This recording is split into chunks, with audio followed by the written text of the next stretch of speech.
Akizungumza wakati vikundi vya uzalishaji zao la korosho vilipokuwa vikipewa elimu na jinsi ya uzalishaji, utunzaji na kubangua korosho ghafi na kuachana na usafirishaji wa zao hilo kwenda kuuza katika masoko yasiyo rasmi ikiwemo nchi jirani ya Kenya, mratibu wa zao hilo wilayani Mkinga, Nzaro Kijo, amesema pamoja kwamba tunaitikia agizo la serikali kuu la kubangua korosho zote nchini itakapofika 2030, lakini kuna faida nyingi ndani yake. Ndio maana serikali imetoa maelekezo.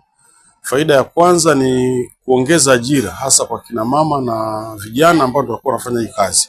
Kwenye kubangua panahitajika nguvu kazi katika shughuli za kuandaa zile korosho, kuzichambua, kuzichemsha na kila aina yote kwenye mnyororo mzima wa kubangua. Kwa hiyo zile shughuli ni ajira mojawapo na baadaye wanapata kipato. Lakini hata hivyo serikali kuu na serikali za mitaa kwa maana halmashauri zitapata ushuru wake kupitia mauzo ya hizi korosho. Baadhi ya wakulima walionufaika na elimu hiyo wamesema itawanufaisha kwa sababu soko la korosho limewasaidia kubadilisha kiuchumi. Mwanzo nilikuwa sifahamu jinsi ya ubanguaji wa korosho, lakini kulingana na haya mafunzo ambayo nimejifunza leo, nimepata kitu kikubwa sana ambacho kitanisaidia kwenye maisha yangu binafsi na hata kwa jamii pia. Kwa kweli nashukuru sana wakufunzi ambao wametufunza, maana yake nilikuwa sijui namna ya kuiandaa korosho mpaka kuibangua, lakini mafunzo haya yamenifanya niwe mtu wa tofauti na nilivyokuwa mwanzo. Kwa hiyo sasa hivi najua jinsi ya kuiandaa korosho, najua jinsi ya kuibangua na jinsi ya kuiweka katika magredi.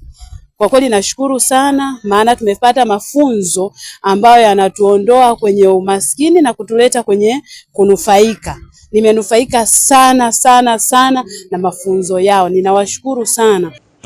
Kufuatia hatua hiyo, katibu tawala wa wilaya ya Mkinga Mwanamwaya Nyoro amesema mpango huo ni utekelezaji wa agizo la serikali, hivyo hauna budi kutekelezwa ili kuongeza uzalishaji.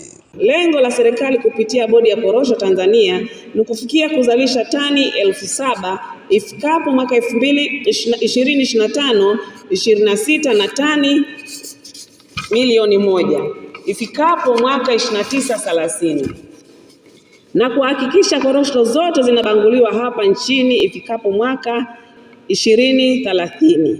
Hivyo mafunzi haya yatafanyika kwa muda mwafaka. Niwapongeze sana Bodi ya Korosho Tanzania kwa kuleta mafunzo haya. Kutoka hapa katika jimbo la Mkinga lililopo wilayani Mkinga mkoa wa Tanga, ni William Mgazija, ITV.